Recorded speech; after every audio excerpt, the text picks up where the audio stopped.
Let me tell you something. It's not just about visiting those farmers who've achieved it.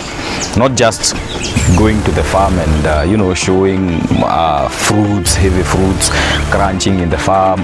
Actually, this was a pilot project. He intended to do more. Just feel free to give us a call, and we are going to come. We are not that busy, and there is a problem somewhere because they have been given the wrong name of this variety, so they are forgetting the wrong remedies. Even if manure normally doesn't contain all the minerals that this plant needs, it is always good to do away with the organic, simply because this shape of an apple, it is what so many farmers have not been able to achieve. This is a marketable shape.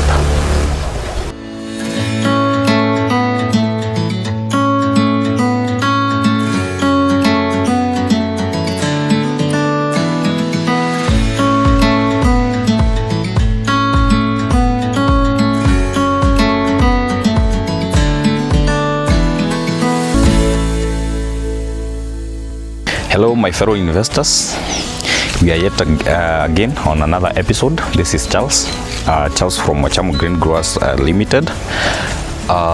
Today we are in a different place, visiting a different farmer.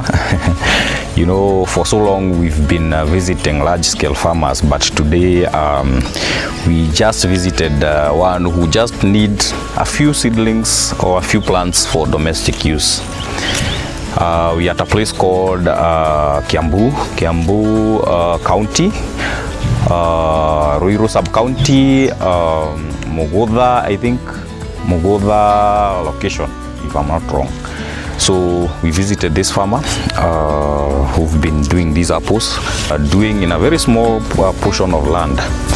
So we feel it is important to make this video for those who feel they want to have apples in their kitchen garden, in their small piece of land they have in their plots. You can do these apples. Whether you are doing 10 apples, whether you are doing 20 apples, you can still do them in your homestead. So the owner of this farm, unfortunately, is not available. He's called Mr. Julius, but he provided us with the son. He will talk on behalf of him to tell us what he has been doing in the farm. I feel these apples are not doing well. Let me tell you something. It's not just about visiting those farmers who've achieved it. Even for those whose apples are not doing well, we are visiting them, because I've seen there are issues when people provide seedlings and they feel this particular farmer is not doing to his or her level best, and then you are being abandoned. No, we visit even those who feel the apples are not doing well. In fact, those are the ones we like the most, not the ones who've achieved to the maximum, so that we can guide. And that's why we visit the farm, not just going to the farm and showing fruits, heavy fruits, crunching in the farm. That I wouldn't give it priority. I wouldn't prioritize that. But we always visit even those whose apples are not doing well.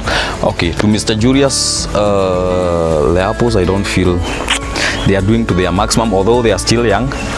This probably could be the second time they are fruiting, and you can see the production.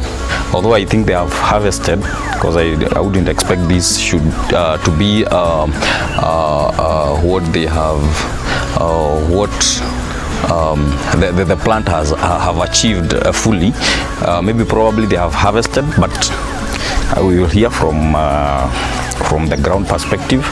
But this is what they have been doing in the farm. I've noticed they are very huge, even though they are not as many as I would expect.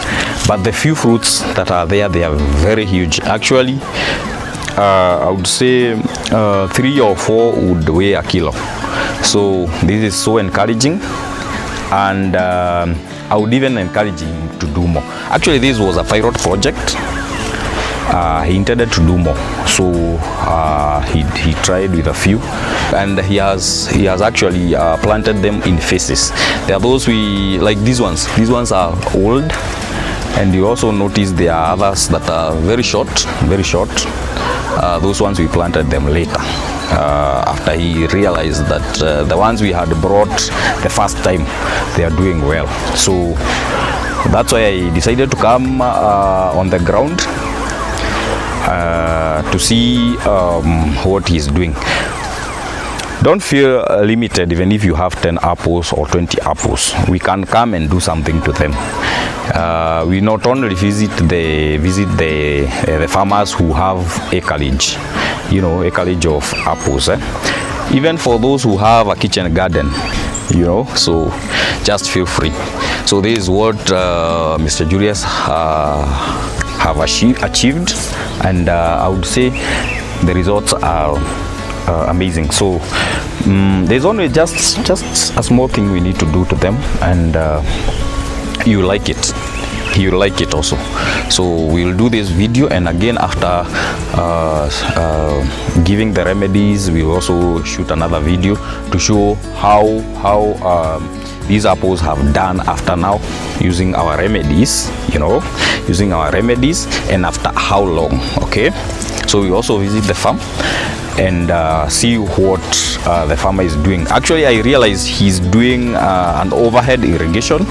We found lots of sprinklers here, you know, watering these apples. So I wouldn't say that watering is a challenge. No, it isn't. You can even tell from where you are, the plant are very succulent, very green, very, you know, the plant is well fed, you know, and there is always I see like he's doing manuring often, maybe after 3 months, I don't know, but to be told.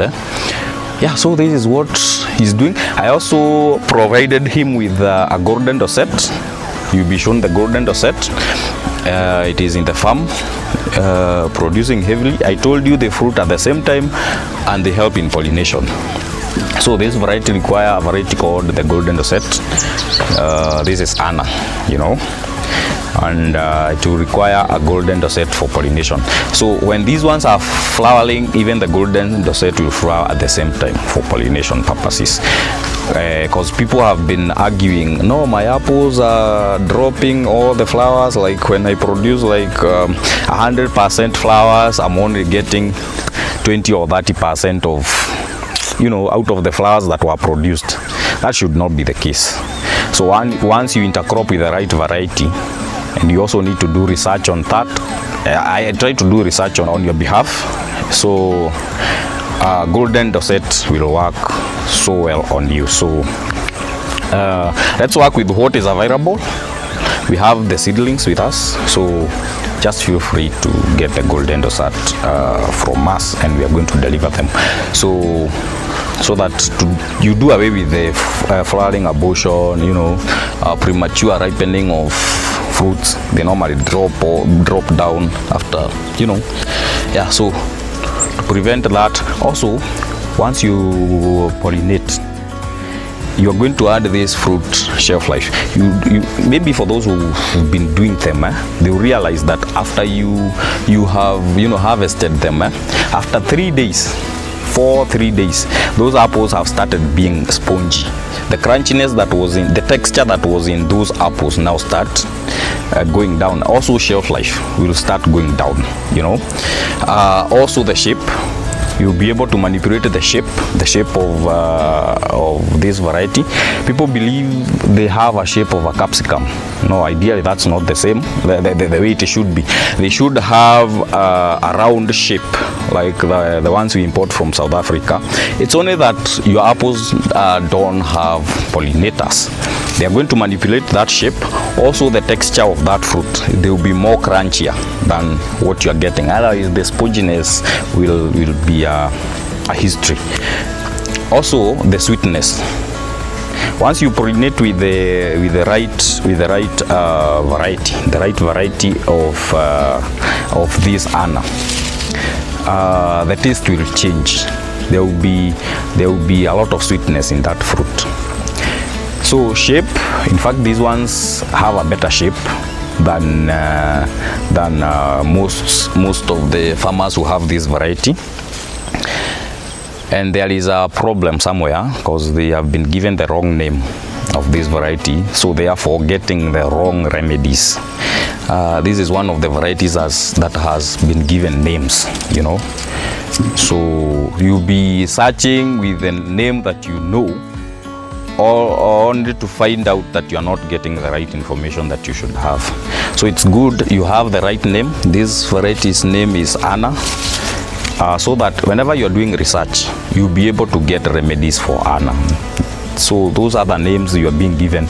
Even if you try to find remedies, you will never find. Otherwise, you always be told to use, rabbit urine, we are organic, such nonsense. So just try to use the name, the right name, get the right pollinators, get the right remedies for you to better your apple farming experience.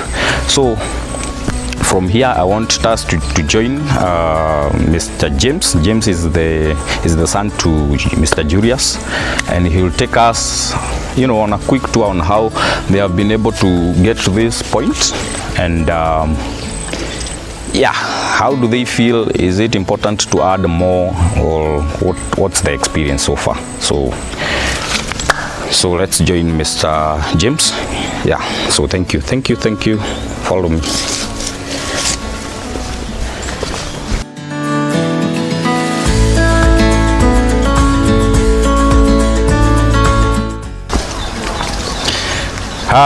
Hello Mr. James.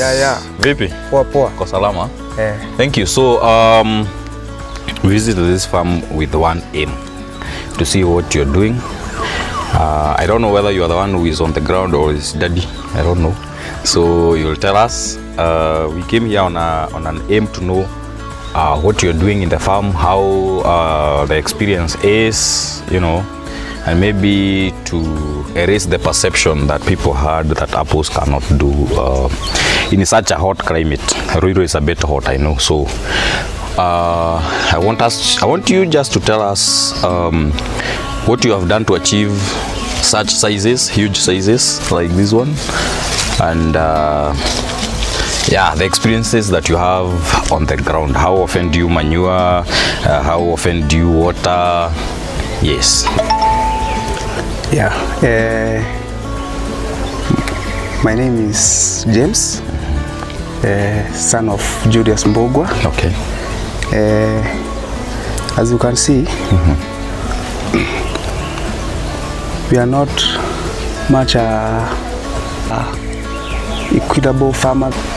This is the work that my dad have done with the help of us. And as for these apples, we started by digging holes, by putting manure and planting the apples. Okay. So and then watering, how I saw you were doing overhead irrigation. You were doing overhead irrigation. So how often have you been sprinkling? We do like after 3 days. After 3 days, eh? Yeah. Okay. So after 3 days you water. Okay.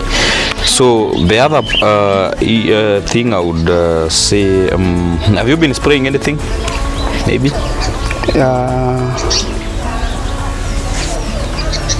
Spray. Have you? By any chance? Or maybe Dad knows what he sprays. Okay. So we are not going to ask detailed information, because maybe most of the time you are not the one on the ground. But there's something I want to urge you. I want you to do away with the inorganic one, the inorganic solutions. Maybe, even if manure normally doesn't contain all the minerals that this plant needs, it is always good to do away with the organic, simply because yours are just for home use, right? Yeah, home. This is not commercial, and it is important to embrace the manuring, maybe spraying. I hear people are saying rabbit urine. It's a foliar. That one is basically a foliar. So maybe you can embrace that one. Also, I want to commend you on something. The huge sizes we are getting from these apples. So this shape of an apple it is what so many farmers have not been able to achieve. This is a marketable shape and size. Marketable shape and size. You see, it has the same shape as those ones we get from outside, the ones we import. Yeah, the ones we import from outside. So the reason as to why you have been able to achieve this one is because you have accepted to intercrop your apples with the right pollinator, you know. So that's why you see that apple looks like, you know, that shape. Okay. Yeah. Otherwise, the other one normally have a very funny shape of capsicums. Yeah, I see. Capsicum shape, which is not so much marketable. So I want to commend you and commend your dad for, you know, embracing that, and yeah, we really appreciate the fact that you've been able to follow our guidelines, despite the fact that you are doing, you know, small scale. Yours is just for domestic use. This variety of golden dorset, I want you to take me to where exactly it is. We see how it's doing, how it's been able to pollinate these apples to achieve this size, this shape. Yeah, so let's just move this way around. Okay.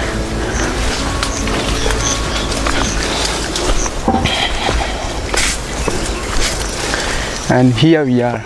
Oh yeah, this is our golden dorset. Yeah. It's producing heavily producing, and this branch has like 1, 2, 3, 4, 5, 6, 7, 8, 9, and the 10th one, the one that has dropped. So 10 apples in that single branch. Yeah. So for those who are asking whether pollinators normally produce, there is a golden dorset. It's a pollinator, and you can see the number of fruits one branch is holding. There's also another one here, a very tiny branch. Let me put this one aside, because every time you move them around, you find that you're dropping the fruits. So this one has 1, 2, 3, 4, 5, 6. This tiny branch has six fruits. This single one, this tiny one. For those who are asking whether golden dorset normally produce, yeah, it's not just a pollinator, it also gives fruits. These are the one too. You can see the number of fruits. You see, heavy fruiting. And for you to identify the color of that apple, it is golden, as the name suggests. You see the golden color. You can see it. Now this one is a mature fruit. This one, it normally gives a yellowish golden fruit. Yeah, so it's not a green variety. You can see it's golden. Yeah, it gives golden fruits, and they are very sweet. This is the pollinator of Anna. For those who've been asking, the pollinator of Anna. This is the variety. Well, unfortunately, Mr. Jury has just had this single plant. So if he had like, let's say 10 of them, let me tell you, the production here would be amazing. I don't know how to explain that.